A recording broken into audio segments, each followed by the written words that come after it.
Siapa bilang bermain game hanya untuk anak muda? Seorang nenek 90 tahun dari Jepang dinobatkan sebagai video game streamer tertua oleh Guinness World Records karena kecintaannya untuk bermain game. Hamako Mori yang dikenal dengan channel YouTube-nya Gamer Grandma telah bermain game selama 39 tahun menurut interviewnya dengan Guinness World Records melalui Sora News 24. Nenek Hamako ini lahir di tahun 1930. Ia sudah streaming permainan gamenya secara online dan membuat konten di channel YouTube-nya ketika ia memainkan game populer seperti Resident Evil 3, Final Fantasy 7, dan bahkan ia turut memainkan GTA 5. Ketika kamu mulai bermain, kamu tidak bisa berhenti, ujarnya. Rasanya seperti kamu menonton film. Saya merasa itu adalah game keren. Para gamer pasti mengerti ya perasaan itu. Diceritakan bahwa nenek Hamako sendiri mulai bermain video game sejak tahun 1981. Meskipun ia memiliki banyak koleksi game lama, ia tidak bisa mengingat semuanya. Satu game yang paling ia ingat adalah Super Mario dari Nintendo. Nenek Hamako berkata, "Anak-anak di sekitarku bermain game dan saya pikir itu tampak menyenangkan. Agak sayang bahwa jika hanya anak-anak yang bersenang-senang memainkan game ini." Nenek Hamako mengaku ketika ia baru mulai bermain game, ia tidak terlalu mahir. Sama seperti gamer lainnya, ia juga merasa frustasi jika ia gagal memainkannya. Ia bermain game selama sekitar 7 hingga 8 jam per hari. Tapi ia mengaku bisa bermain lebih lama di masa lalu. Dengan bermain video game, Hamako membantu dirinya untuk mengalihkan pikirannya dari hal-hal yang tidak penting. Saya senang masih bisa hidup sampai usia ini.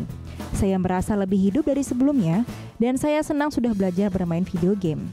Saya benar-benar menikmati hidup. Saya memberitahu semua orang, hidup ini cerah. Nenek Hamako melanjutkan, saya merasa bahwa akan baik bagi para lansia lainnya untuk bermain video game. Bersiaplah bertemu dengan DJ Sumirok, guys.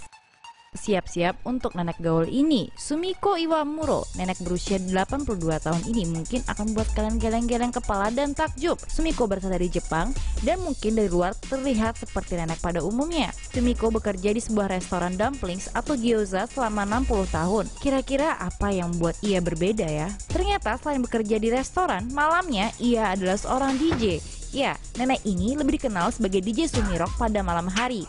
Ia sering di DJ di nightclub lokal di Shinjuku, Tokyo, dengan penonton yang hampir 60 tahun lebih muda darinya. Nenek ini ternyata sudah tertarik dengan dunia DJ sejak umur 70 tahun ketika memilih musik untuk ulang tahun anak lelakinya. Menurut Straits Times, para anak muda Jepang juga sangat menyukai gayanya. Menurut mereka, sang nenek memiliki energi yang jauh lebih muda dari usianya dan bisa menyatu dengan vibe anak muda pencinta kehidupan malam. Dirinya bahkan mengikuti sekolah DJ yang membuat ia semakin jago. Kini dia telah menemukan gaya musik yang ia sukai, yaitu musik techno dengan sedikit campuran jazz, French chanson, dan klasik musik juga ia campur. Mengesankan ya. Nenek hebat. Ini mungkin nenek yang paling keren di dunia, yang berhasil melawan dan membunuh kucing liar besar tanpa apapun kecuali dengan tangan kosong ya. Didi Phillips memberitahu Athens Banner Herald bahwa ia telah memasang stiker Women Who Behave Rarely Make History di truknya dan ingin mengambil foto untuk suaminya. Setelah berjalan keluar dari Hart County, Georgia pulang dengan telepon di tangan. Dia melihat kucing hutan di halaman rumahnya dan berhasil mengambil gambar sebelum menerkam. Sebagai menantu dari penjebak kucing hutan, Phillips tahu bahwa hewan itu akan langsung menyerang pembuluh darah lehernya. Jadi dia meraihnya di pundak dan membawanya ke tanah. Wanita berusia 46 tahun itu berhasil mendapatkan tangannya di tenggorokan kucing dan meremasnya. Tidak sekalipun berteriak minta tolong meskipun jika cucunya yang berusia 5 tahun berlari keluar. Dia berteriak minta tolong hanya ketika kucing hutan itu berhenti bergerak dan tidak melepaskan cengkramannya sampai putranya menusuk hewan itu beberapa kali untuk memastikannya mati. Phillips mengalami memar, patah jari, dan luka tusukan di tangan dan lengannya dari pertemuannya dengan kucing hutan yang ternyata menjadi gila. Ia harus dirawat karena rabies dan disuntik beberapa kali yang menghabiskan biaya sekitar $10.000.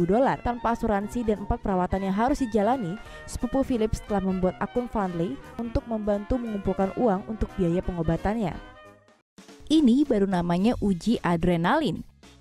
Dilansir dari ABC News, Irene O'Shea menembus rekor dunia sebagai penerjun payung tertua. Beliau sudah berumur 102 tahun. O'Shea memutuskan untuk melakukan terjun payung dalam rangka beramal dan meningkatkan kesadaran masyarakat pada mereka yang terkena penyakit motor neuron. Anak perempuannya sebelumnya telah meninggal karena penyakit tersebut. O'Shea melompat dari pesawat dengan ketinggian 4.200 meter di atas bagian selatan Australia. Beliau dan instrukturnya jatuh dalam kecepatan lebih dari 200 km per jam sebelum parasutnya terbuka. Seluruh keluarga dan kerabatnya menantikan O'Shea dari bawah ketika beliau mendarat. Ini bukan kali pertamanya O'Shea melakukan terjun payung ataupun memecahkan rekor dunia. Di tahun 2017, beliau menjadi penerjun payung wanita tertua di dunia. Selain itu, ia juga pernah melakukan terjun payung untuk ulang tahunnya yang ke-100. ABC News melaporkan, nenek ini memang melakukannya setiap tahun. Semoga panjang umur dan terus terjun ya, Nek.